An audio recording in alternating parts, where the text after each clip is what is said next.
Boa noite. A gente vai dar continuidade ao capítulo 14.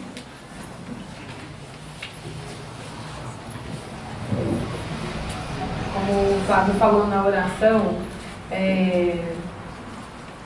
as palavras dele vêm muito de encontro com o título, né? Da gente ter força, da gente usar as dificuldades como alavanca, realmente como uma medida salvadora dos nossos problemas. É uma novidade para mim, não para vocês, eu acho, mas eu descobri aqui que a doutora Marlene, junto com a Betinha e o Palmieri, eles comentam todas as obras do André Luiz. Então tem o CD, eu não sabia, né? Descobri hoje na última aula. Se soubesse, eu tinha colado.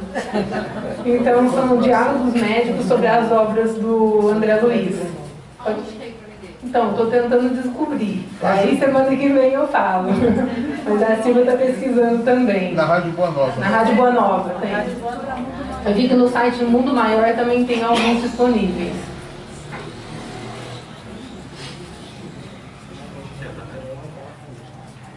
Então, semana passada, a gente contou toda a história do capítulo, falou um pouquinho sobre Paulo de Tarso, com essa frase, pois o que eu faço não é bem que eu desejo, mas o mal que eu não quero fazer, esse eu ainda continuo fazendo, na proposta de que a gente consiga analisar o capítulo em relação à nossa própria vida, né? O que a gente poderia fazer de reforma íntima, de melhora interior. Então, um breve resumo para quem não estava aqui, que nós não vamos repetir o capítulo inteiro, mas nós vamos pegar alguns tópicos e falar sobre. Esse capítulo fala assim, em mais uma diligência do plano espiritual, do socorro espiritual, Calderaro, que é o instrutor, e André foram em atendimento a Antídio. Antídio é o ser encarnado que eles vão socorrer. E o Antídio é vítima do alcoolismo e se encontrava no estado grave, totalmente dominado pelo consumo descontrolado do álcool. O socorrido já era conhecido de Calderaro, porque quando chegaram para ele pedindo ajuda, André observou que ele já estava acostumado com os pedidos de ajuda para essa pessoa. Que o atendera semanas atrás, restituindo-lhe o equilíbrio orgânico. A melhora obtida, todavia, pouco ou nada resolveu de útil, pois Antídio retomou o velho vício com tal intensidade que agora se encontrava no limiar da loucura, inteiramente entregue à sanha de espíritos malfeitores que o vampirizavam impiedosamente. A única alternativa que restou ao nobre benfeitor foi a de causar-lhe um mal físico que o confinasse no leito, impedindo de levantar-se para buscar a satisfação viciosa. Então, nesse capítulo, nesse slide, eu tentei aqui resumir o capítulo inteiro, que é o capítulo 14, né? Então, como podemos entender essa sentença? Se de uma outra vez constituiu o socorro em restituí-lo ao equilíbrio orgânico possível, no momento há que agir em contrário, convém ministrar-lhe provisório e mais acentuada desarmonia do corpo. Neste, como em outros processos difíceis, a enfermidade retifica sempre. O que aconteceu? Quando ele recebeu os fluidos, ele ficou fortificado. E frente a isso, em vez de ele usar isso em prol do benefício dele, ele se voltou mais ainda ao álcool, né? Com mais energia, com uma sede escaldante, devido à indisciplina dele, né? E isso abriu brecha para que ele se conectasse aos espíritos, fazendo dele uma vítima do vampirismo. Então, a gente tem que entender que nem sempre a espiritualidade consegue nos ajudar de uma maneira imediata. E foi exposto no livro que foram tentadas várias vezes. Várias vezes ele foi socorrido de imediato, tentando fazer o equilíbrio físico, o equilíbrio moral, e ele desperdiçou todas as oportunidades. Então, só mediante a doença, na verdade ele ia sofrer, no livro ele fala de uma nevralgia cardíaca, nada seria um abalo cardíaco, onde ele precisaria se repousar por vários dias, precisar de calmantes, para que recomposse e fosse analisando a situação que ele estava se encontrando. No livro Depois da Morte, de Leon Denis, no capítulo 50, ele fala sobre resignação na adversidade. Como que a gente vai ter resignação frente aos problemas? Porque agora ele vai ter que enfrentar o problema da doença. Então eu vou comentar alguns parágrafos desse livro que tem relação, que explica um pouco o capítulo que a gente está estudando.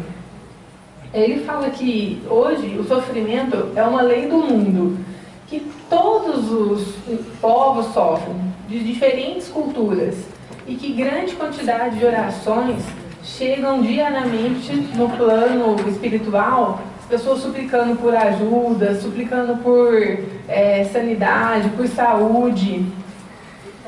E mesmo no seio da abundância, um sentimento de desânimo, uma vaga tristeza apodera-se por vezes das almas delicadas. Sentem que nesse mundo é irrealizável a felicidade e que aqui apenas se pode perceber dela apenas reflexos pálidos. Então, assim, ele explica que isso está dentro da gente. É um instinto acreditar que existe um outro mundo melhor, né? Muitas vezes, por um comentário, às vezes sem conhecimento, tem uma pessoa sofrendo, que a gente mais ouve as pessoas falando nos velórios, né? Ah, descansou, agora ele está num bom lugar, né? Queira, né? Mas isso está dentro do ser humano. Ele fala que os espíritas, as pessoas que acreditam na doutrina dos espíritos, eles têm que ter isso como uma convicção, não como um flash, né? Porque à medida que a gente estuda, vai tendo conhecimento, a gente tem que fazer uso disso. Então, na questão 920 do Livro dos Espíritos, eles perguntam assim: pode o homem gozar de completa felicidade na Terra? Não, por isso que a vida lhe foi dada como prova ou expiação. Dele, porém, depende a suavização de seus males e o ser tão feliz quanto possível na Terra. Isso aí depende, tudo vai depender das nossas atitudes, do nosso livre-arbítrio, que a gente fala que o plantio ele é opcional, mas a colheita vai ser obrigatória, né? Então, eu lembrei muito daquela aula da Fernanda, onde ela falou que muitas vezes a gente está querendo colher morango e está plantando cacto, né? Então, ela falou que, pelo menos com o nosso pequeno conhecimento, pelo menos 1/4 da nossa plantação já tinha que ser de morango, né? Porque não adianta a gente querer colher uma coisa e estar plantando outra. E a maneira como as pessoas encaram os males, né, os obstáculos, isso vai muito de cada indivíduo e do grau espiritual que cada um tem. Porque quantas vezes no consultório eu vejo pessoas com problemas tão grandes, tirando de letra, e eu atendendo, tentando passar uma coisa positiva, pensando como é que ele está conseguindo reagir dessa forma, né? Como é que ele enfrenta, de onde ele tira essa fé, né? Porque eu acho que quem mais aprende é quem está do lado de cá, vivenciando a experiência de cada um, né? E é uma grande escola de aprendizado, né? Ver como cada um encara. Tem uma senhora que eu atendi, uma senhora japonesa. Geralmente os japoneses são muito fechados, muito recatados. Às vezes quando eles falam tá com dor, a úlcera já perfurou. E aí ela falou que estava com uma coisa estranha na perna, eu palpei um linfonodo, mas já estava assim, tamanho de um limão. Então ela estava com um linfoma avançado. E ela sozinha, sempre ia sozinha, morava sozinha. Eu pedi para chamar a família depois de algumas visitas. Eu queria esclarecer a família do que estava acontecendo, porque eu expliquei para ela, mas ela não mudou a reação. E aí foi todo o tratamento, ela acompanhou com o hematologista, com o oncologista, até que ela recebeu alta. Depois de um ano ela estava de alta, ela faz o acompanhamento, mas ela já tinha saído daquele período de tratamento agudo. Aí eu não aguentei, um dia eu perguntei assim para ela: dona fulana, por alguns momentos eu achei que a senhora não tivesse conhecimento da sua doença, né? Mas eu cheguei a confirmar que se a senhora tinha me entendido o seu diagnóstico, e a senhora várias vezes falou que tinha, né? Como que a senhora conseguiu reagir dessa forma? E ela só respondeu assim: adiantaria reagir de outra forma? Então, assim, aquilo para mim foi uma lição, porque em nenhum momento ela titubeou na fé dela, em nenhum momento ela em nenhum momento falou: se Deus, isso eu tenho certeza que vai dar certo. Ela aceitou, trabalhou aquilo e foi melhorando, né?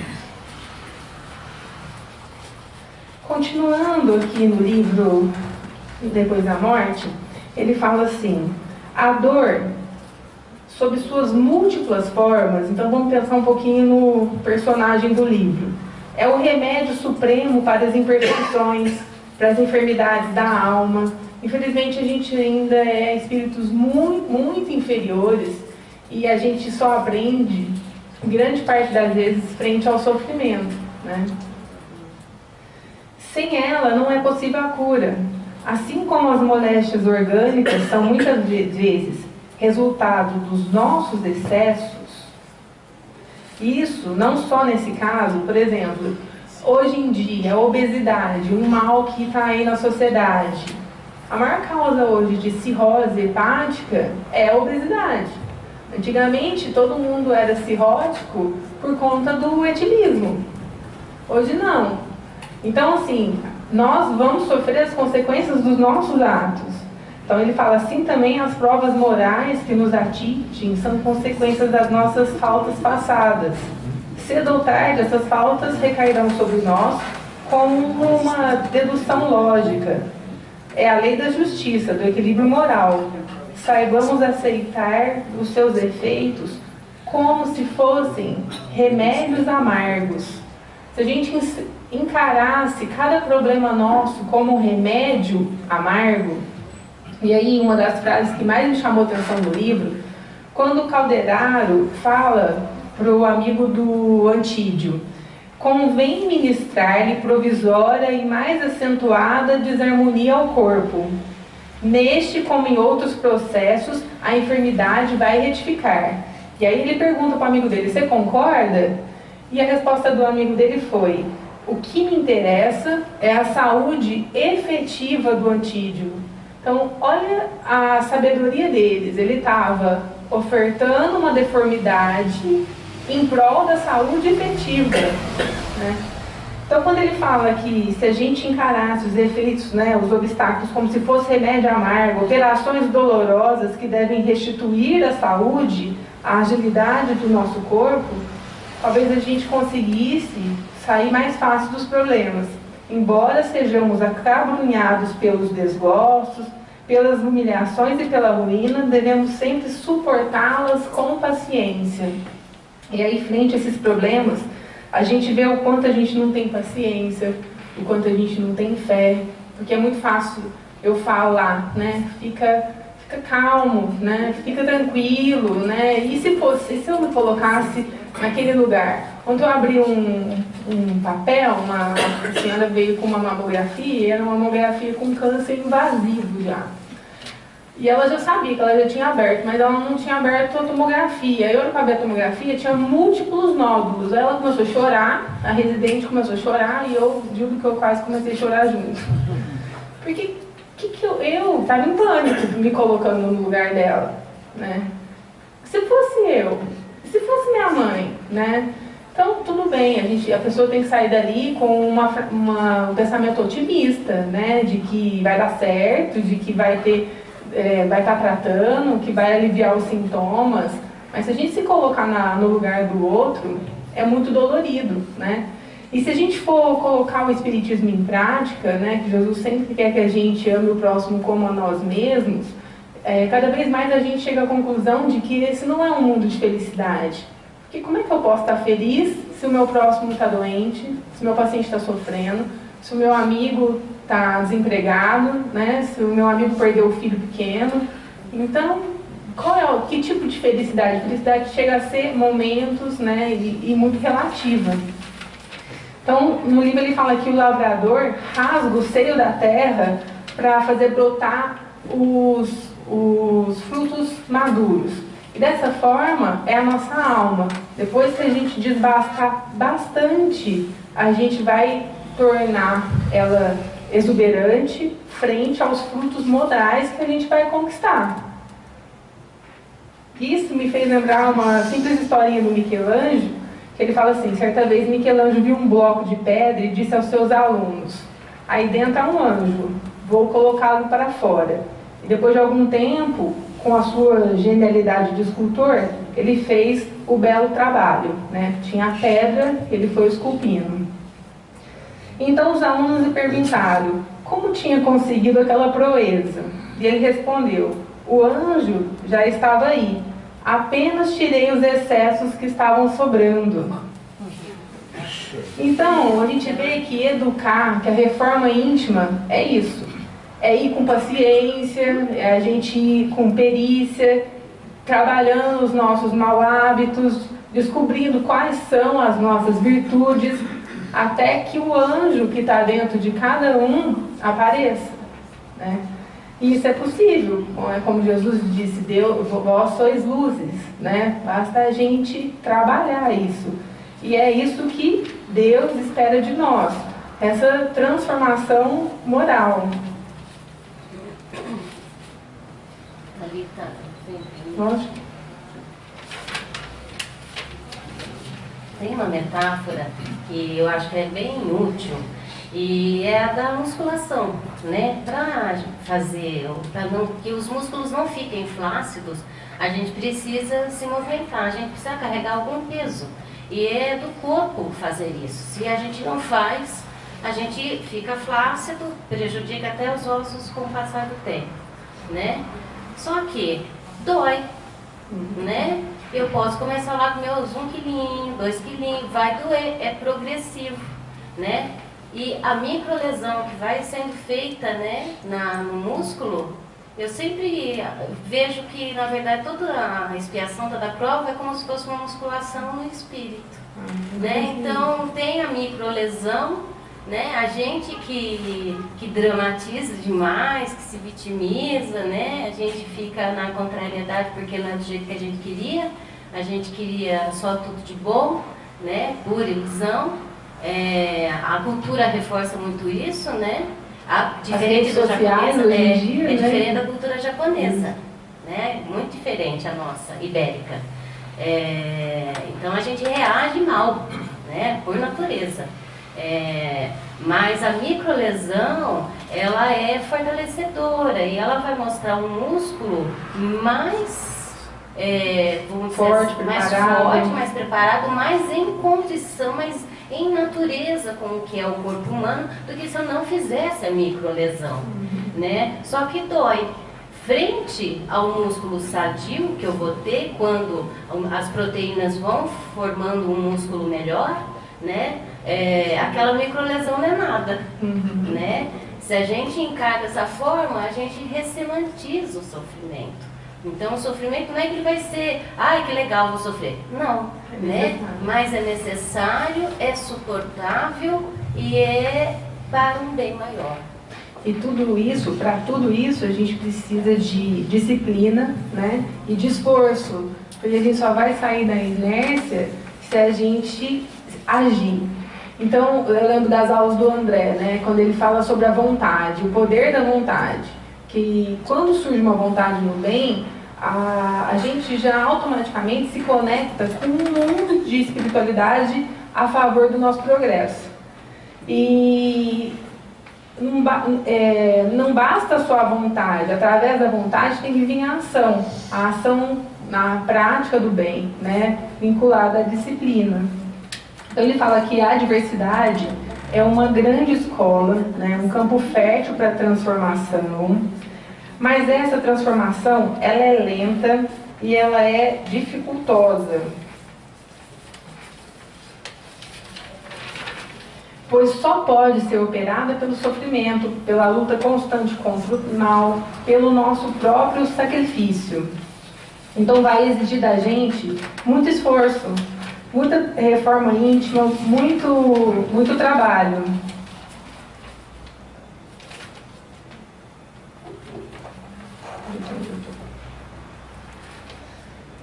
A ignorância das leis universais faz-nos ter aversão aos nossos males. Se compreendêssemos quanto esses males são necessários ao nosso adiantamento, se soubéssemos saboreá-los em seu amargor, não mais não parecia um fardo. É muito difícil a gente aceitar essa frase, porque se a gente aceitasse ela ao pé da letra, a gente teria que pedir aqui, né, nas nossas orações, dificuldades.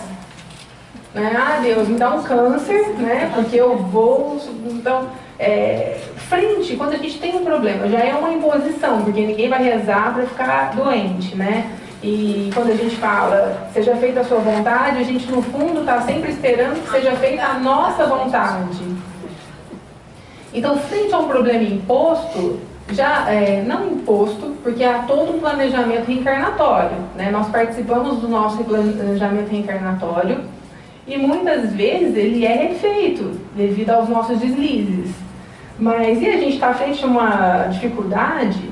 O quanto é difícil? Porque muitos de nós que estudamos a doutrina espírita, muitas vezes a gente se revolta frente à morte, frente a uma doença que aparece. Né? Não é fácil a gente colocar em prática tudo isso que a gente lê. Tem uma comunicação mediúnica recebida pelo autor nesse capítulo do livro, e ele fala assim: padeci, e só os sofrimentos é que me tornaram feliz. Resgataram muitos anos de luxo e de ociosidade. A dor levou-me a meditar, a orar, e no meio dos enebriamentos do prazer, jamais a reflexão salutar deixou de penetrar minha alma. Jamais a prece deixou de ser balbuciada pelos meus lábios. Abençoados sejam as minhas provações, pois finalmente elas me abriram um caminho que conduz à sabedoria e à verdade. Isso é um relato de um espírito desencarnado, né? Como será que ele comentaria a vida dele na hora que ele estava ali enfrentando? Então, lá no mundo espiritual, quando foi mostrado para ele todo o desenrolar da evolução dele, essa foi a conclusão que ele tirou. Voltando ao capítulo 14, ele fala assim: com poucas palavras, na indagação de André Luiz, temos uma excelente reflexão a respeito do vampirismo. Eis a frase: estaríamos diante de um homem embriagado ou de uma taça viva cujo conteúdo sorviam gênios satânicos do vício? Como você entende essa frase? Aqui estamos sujeitos espiritualmente e perispiritualmente quando influenciados pela atuação anestesiante de um tóxico. Então aqui eu ouvi algumas informações dadas pela doutora Marlene e fui escrevendo, né, sobre as conclusões dela sobre essas duas frases do capítulo.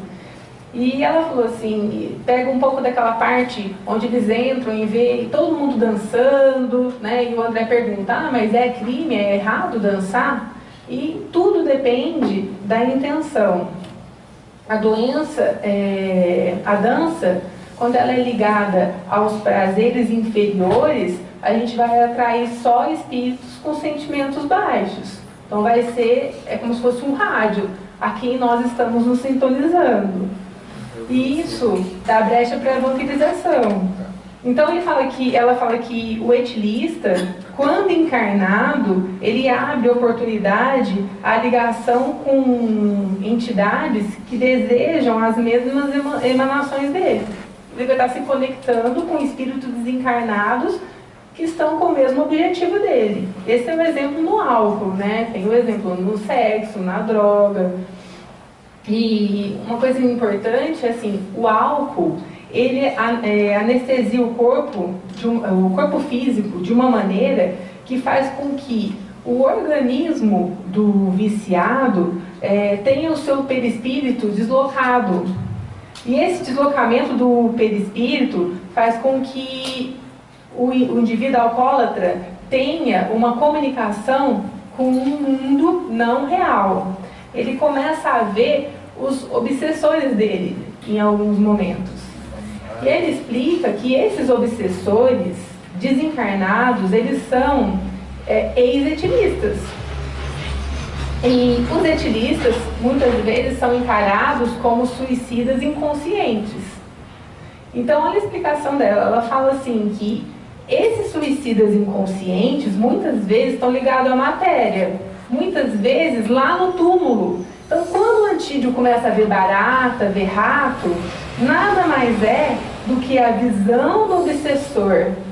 Porque ela explica que o alcoólatra encarnado, ele passa a viver a mente do obsessor desencarnado. Então, olha a conexão que se abre, né? Olha o envolvimento espiritual, perispiritual. Então, vivemos rodeados por entidades de acordo com os nossos pensamentos. E se somos espíritos fracos, que não conhecem a Deus, ficamos mais suscetíveis de serem influenciados por obsessores e vampiros. Às vezes, isso não precisa ser nem de uma maneira direta. Talvez quem tem uma mediunidade mais sensível, só de entrar num ambiente já sente. Ou só de conversar com uma pessoa que está sujeita, talvez por um desconhecimento, já começa a sentir mal, porque você faz conexão com os espíritos que a pessoa está ao redor dela. Então, aquele que se deixa influenciar pelo efeito do tóxico perde a consciência e o domínio das suas ações, tornando-se uma presa mais fácil aos obsessores. Muitas vezes a gente acha que é assim, é como se fosse uma maldade, né? A gente olha como obsessor como se fosse uma pessoa ruim que quer nos prejudicar. Mas se a gente olhar pelo lado de que simplesmente são pessoas que têm a mesma empatia pelas coisas que a gente tem as mesmas dificuldades que a gente tem, né? Não querendo o nosso mal, mas nos usando como objeto para conseguir aquilo que faz falta para ele, né? Então essa foi mais ou menos a explicação sobre essas duas frases. No livro Missionários da Luz, no capítulo 4, ele explica um pouquinho sobre o vampirismo. E ele fala como solucionar tão doloroso problema, abandonando as faixas de nosso primitivismo. Devemos colocar em prática a consciência. Se os nossos irmãos conseguissem, vamos pensar nesse momento aqui em nós. Se nossos irmãos, se nós conseguíssemos de fato estabelecer sobre nós mesmos os desejáveis golpes de disciplina, muitas vezes ganhariam em força contra a influência dos infelizes que os seguem. Lamentavelmente, no entanto, são raros que os mantêm a necessária resolução no terreno de aplicação viva da luz que recebem. A maioria, rompido o nosso círculo magnético, organizado no curso de cada reunião, esquecem as bênçãos recebidas e volta-se novamente para as mesmas condições deploráveis de hora antes, subjugada pelos vampiros cruéis. Então, às vezes a gente vem aqui no passe, está se sentindo bem aqui, sai daqui animado, só que a gente sai e não consegue colocar em prática aquilo que a gente aprende aqui ou aquilo que está na doutrina. E aí o que fala? Aquele centro lá é muito fraco. Eu vou procurar um centro mais forte, porque não está dando certo, mal cheguei em casa, já estou brigando com todo mundo. Então, o problema não está fora, o problema está dentro, na nossa reforma, né, no burilamento da nossa alma, do nosso espírito. Uma outra questão sobre o capítulo: a esposa e os 2 filhinhos de Antídio com certeza sofrerão amarguras face à sua situação. Explica de que forma o mau emprego do nosso livre-arbítrio, que nesse caso é o álcool usado pelo Antídio, pode afetar aqueles que convivem conosco. E ele fala assim, que quer numa hipótese, quer em outra, ninguém faz parte de uma família por acaso. Se eles estão encarnados nessa situação, nada é por acaso, não é tipo, como eu já ouvi aqui o Maíra falar, Jesus está lá, esse vai com isso, esse vai com câncer, esse está, né, na família tal, tudo faz parte da providência do planejamento. Sendo assim, nada mais natural que, estando na mesma parentela sanguínea, o bom ou mau uso que o espírito faz do seu livre-arbítrio terá consequências não apenas para si, mas também para os demais da família. No caso em estudo, qualquer que tenha sido o motivo que levou a esposa e os filhos a construírem uma família com um Antídio, eles vão sofrer as consequências do mau uso do livre-arbítrio dele, cabendo que exercitar a fé, a resignação, além disso, não esquecendo do compromisso de ajudar aquele espírito, né? Então, é uma atividade de fé, de resignação, mas também do compromisso de estar ali com aquele ente, né? Não desistir dele, não é fácil, né? Então, assim, o Antídio, ele está sendo tratado, porque há uma intercessão dele pela esposa e pelos filhinhos. Por que o caldeirado vai lá? Simplesmente pelas orações feitas pela família. Isso mobiliza a espiritualidade a favor dele. E aí a doutora fala no CD que o mundo espiritual, ele está totalmente a serviço da gente. Nós é que não nos conectamos a essa espiritualidade divina. E os recursos, eles são sempre mobilizados a favor do Antídio. No entanto, ele não quer ajuda. Por quê? Porque ele está fugindo dele mesmo. O Antídio foge das próprias obrigações reencarnatórias dele. E quantas vezes nós mesmos fugimos da nossa, porque a gente está vendo o vício como alguma coisa distante da gente. Mas quantas vezes nós fugimos de nós mesmos? Quantas vezes nós nos entregamos aos vícios, às fraquezas? Muitas vezes a gente se esconde atrás dos problemas do próximo. É muito mais fácil a gente viver o problema do outro do que a gente viver a nossa própria vida. Porque a gente vai adiando a nossa tarefa. E aí a gente se coloca numa posição de superior ou de mais estável, né? Enquanto a gente não é negar ajudar o próximo, mas não é se esconder atrás da fraqueza do próximo. Então, os pontos a serem analisados no tratamento vai depender tanto de qualquer que seja o vício, da droga, do álcool. E para ter uma resposta, deveria ter uma reeducação nesse sentido. Então, essa fuga de si mesmo significa também um suicídio indireto. A gente não está encarando. Olha em quantas das nossas atitudes a gente age como um suicida, de uma forma indireta, em pequenos atos da nossa vida. E a doutora deixa claro que para ter um resultado disso, há a necessidade de um tratamento multidisciplinar, onde não se deixe trabalhar a espiritualidade. Se não trabalhar a espiritualidade também, muito difícil de ter uma resolução efetiva. E o objetivo do tratamento é que o indivíduo assuma a sua responsabilidade na própria vida. A gente pode observar que a maioria dessas pessoas que têm um vício, eles não têm uma responsabilidade. Eles não assumem os filhos, o trabalho, a família, o seu papel fundamental na sociedade, que cada um de nós, em vez de ficar reclamando do governo, nós deveríamos assumir o nosso papel como cidadão perante a sociedade. E uma das hipóteses que a doutora faz sobre essa falta de responsabilidade, de compromisso, ela fala assim, tem alguns desses espíritos que poderiam até ser tecidos em outra vida, parte da nobreza, pessoas que tinham as coisas muito fácil, de mão beijada, e pessoas que tinham títulos honoríferos e que não trabalhavam pelo amor à causa. Então, há necessidade de trabalhar esse compromisso desse objetivo encarnatório. As mesmas forças divinas que concedem ao homem a brisa cariciosa, elas infligem-lhe a tempestade devastadora. Uma ou outra, porém, são elementos indispensáveis à glória da vida. Cabe uma pergunta: como devemos agir quando o nosso próximo ou nós mesmos nos deparamos com a tempestade devastadora, indispensável à glória da vida? Como que a gente deve reagir e agir, né? Então ele fala assim que a dor é uma forma divina que nos foi dada para que cresçamos. Sabendo disso, devemos nos resignar e aprender a sofrer sem desesperar, sempre confiante. Estou falando, mas como é difícil a gente colocar isso em prática, né? Sempre confiante. Vão ter dias que a gente vai estar mais animado, outros menos, sobretudo no Pai que não nos abandona.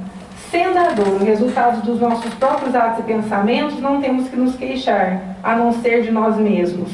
Como não podemos modificar o passado, temos que cuidar do presente para que no futuro não tenhamos que novamente tomar esse remédio amargo.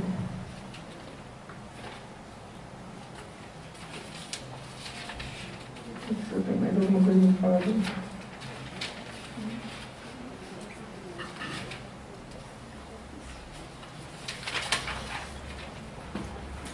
Isso.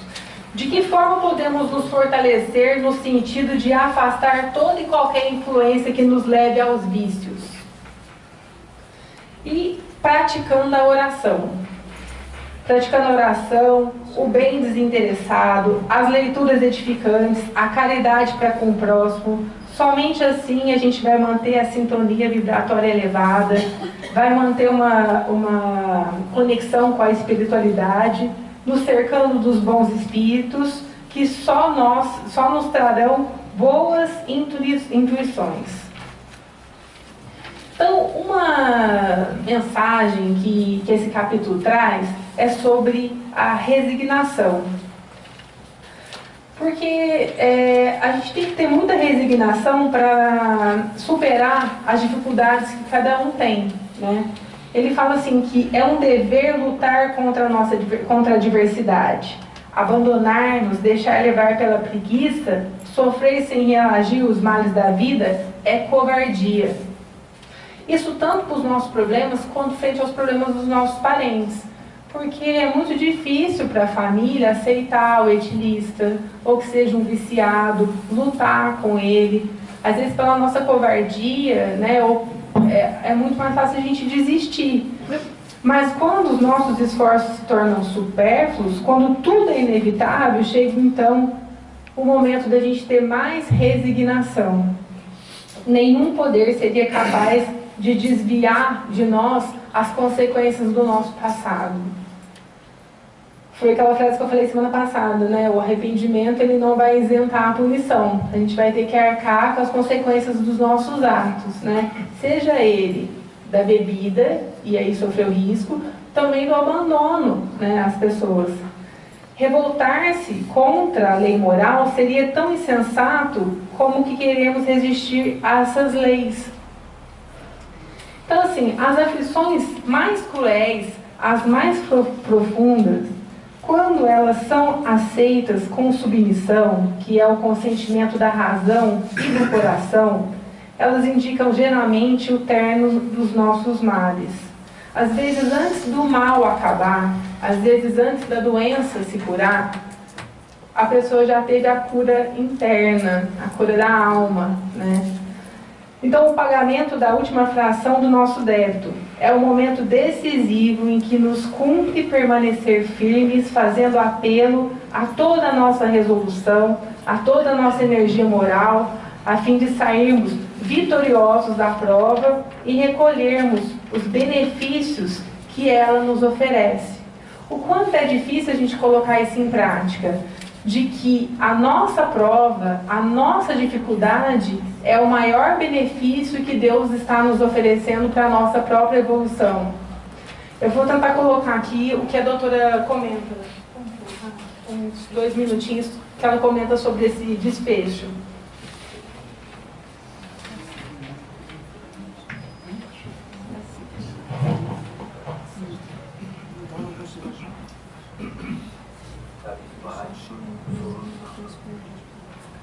Vejam, né? Pedro Marco. Este livro é de 1947. Como é atual tudo isso, né? E principalmente isso que ele falou aqui, porque nós estamos num mundo em transição. Nós vamos ter uma grande virada agora daqui uns poucos anos. E ele diz aqui, harmonizemos-nos em Jesus Cristo, a fim de equilibrarmos a esfera carnal. Quer dizer, nós somos convocados pela espiritualidade a manter a fidelidade ao Cristo, principalmente nesses últimos momentos em que atravessamos dificuldades na época da transição. Mais do que nunca, essa palavra de José é importante para que a gente mantenha um fluxo, né, de pensamento mais voltado para a espiritualidade superior. Então, diante de tanta desarmonia, de pensamentos, de emoções, de ações, muitas vezes negativas, se nós não buscarmos o Cristo dentro da fé viva, nós não vamos encontrar respaldo para continuar a nossa vida aqui na Terra, que é muito difícil. Haja visto, né, os acontecimentos na reunião serrana do Rio, né? Foram bem graves. Então é um período muito difícil, isso como você está falando. Então é isso que a doutora conclui, né? Se a gente não tiver, ela fala da nossa harmonização em Jesus Cristo, a fim de harmonizarmos a nossa esfera carnal. Fazer ao próximo aquilo que gostaríamos que fizesse a nós mesmos, né? Sermos convocados pela espiritualidade a manter a fidelidade ao Cristo. Manter um fluxo de pensamento constante com a espiritualidade. Por isso que a religião, a religiosidade nos ajuda muito. Para que mantenha a nossa conexão constante com a espiritualidade.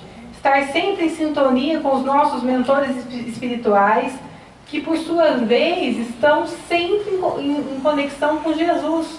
Olha a nossa importância, né? Quantos de nós, eu sempre falo aqui, se lembra de se conectar ao nosso anjo, que está 24 horas do nosso lado, né? Com as mãos estendidas, à nossa disposição, sendo o nosso melhor amigo nessa encarnação. Então é através da prece, da meditação, da confiança em Deus, e que a gente vai conseguir transformar o mundo íntimo da gente, reformulando os nossos maiores desequilíbrios. Então, eu termino com essa frase do livro: amando e socorrendo, crendo e agindo, Jesus amparou a mente desequilibrada. Assim, cada discípulo da fé redentora pode e deve cooperar no reerguimento dos irmãos frágeis e vacilantes. Então, cabe a cada um de nós lutarmos contra o nosso vício, mas também sermos verdadeiros soldados de Jesus, né? E como discípulos dele, através da nossa fé, ajudar, a colaborar, a reerguer todos aqueles irmãos que estão à nossa volta e precisam da nossa ajuda. Então, é isso. Uma boa noite. Obrigada. Se alguém quiser fazer alguma colocação, quiser fazer alguma pergunta, a gente tem uns 5 minutinhos. Só a Sil tem uma... A colocação que eu gostaria de fazer, Thalita, que uma palavra até que você enfatizou semana passada é a temperança, né? Que é a busca desse equilíbrio, né? Junto dessa fidelização às diretrizes cristãs, eu penso que existe um outro exercício fundamental, que é descobrir o que nos leva ao desequilíbrio, que não é o álcool, não é a droga, porque é um objeto, é inanimado, né? A gente não vê o álcool virando a esquina, não é um agente, né? Agente somos nós, né? E nós entramos num dado desequilíbrio com relação a algo que é pernicioso, que nos faz mal, em função do quê? Né? Então aí entra autoconhecimento, aí entra a reforma íntima, porque atrás do vício, eu, por exemplo, vou confessar, eu tenho um vício que é o açúcar. Eu sou absolutamente viciada em açúcar, né? Se eu fico 2 semanas sem comer, eu sonho que eu estou comendo. É vício, né? O que está por trás? Por que eu me agarro tanto ao açúcar? Eu preciso descobrir isso, né? Enquanto eu não descobrir, né? Porque eu sou a agente, né? Não é o açúcar, né? Eu estou tampando um buraco, eu estou, na verdade, talvez um esforço inconsciente de conseguir dar conta de uma situação que eu não estou conseguindo e também não estou me auto-reconhecendo, não estou conseguindo descobrir por que eu preciso do açúcar. Então, é um trabalho que aí entra psicoterapia, aí entra a religiosidade, de se buscar e ter coragem de enfrentar esses monstros. Pedir nas nossas orações a força de trabalhar o nosso autoconhecimento. Né?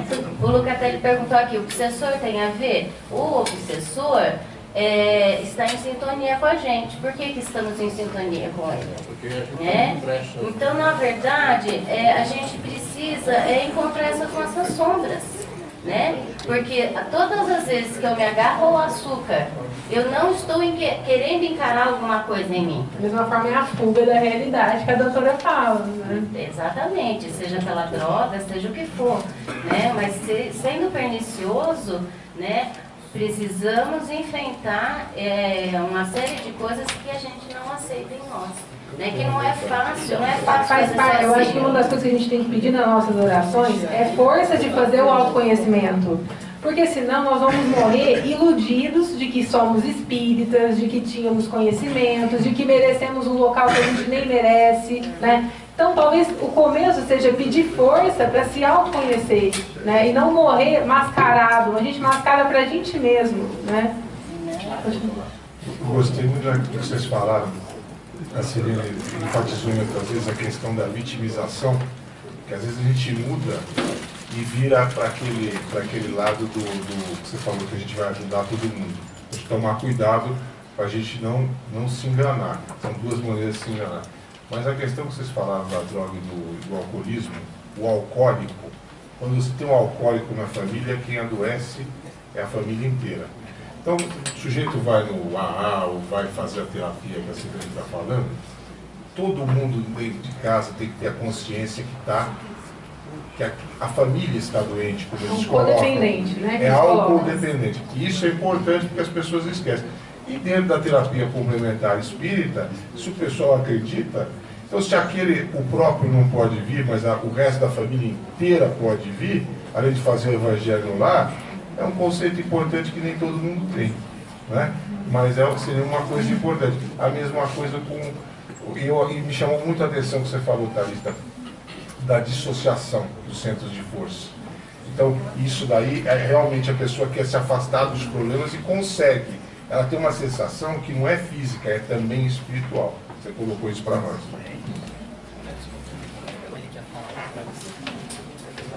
Luísa.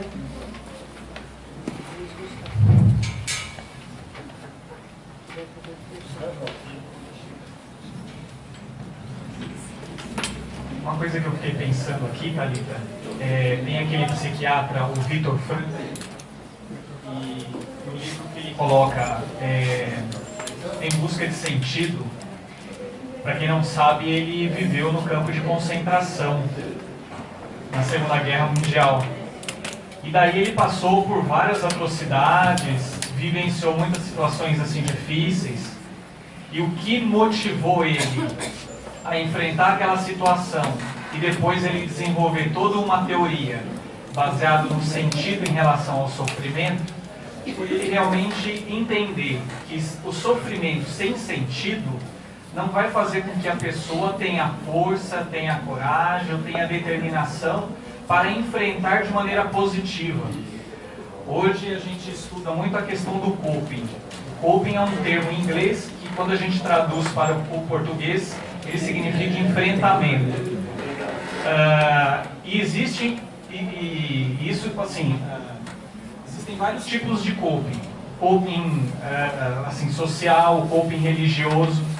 E dentro do coping religioso, existe o coping religioso positivo e o negativo. Então, sentimento de esperança, o sentimento de sentir-se ligado a Deus, de sentir-se amparado pela comunidade religiosa, de que buscou compreender as pessoas, que buscou não se culpar excessivamente. Isso está relacionado ao melhor desfecho de saúde. Por outro lado, quando a gente acha ou se revolta contra Deus, ou quando questiona que poderia ter feito mais e não fez, e isso cria um círculo vicioso nos nossos pensamentos, isso está relacionado, cientificamente comprovado, com um pior desfecho em saúde. Então eu imagino e penso que você dá significado ao seu sofrimento, compreender como a doutrina dos Espíritos nos coloca, de que há todo um planejamento, e mais do que isso, há uma oportunidade de aprendizado e de evolução, é que vai fazer com que realmente a gente possa vivenciar esses momentos com mais resignação, com mais compreensão, com mais tolerância, com mais amor, sem se revoltar. Acho que esse é o grande aprendizado. E uma tarefa, como você falou, muito difícil. Mais alguém? Então, uma boa noite. E a semana que vem a gente continua.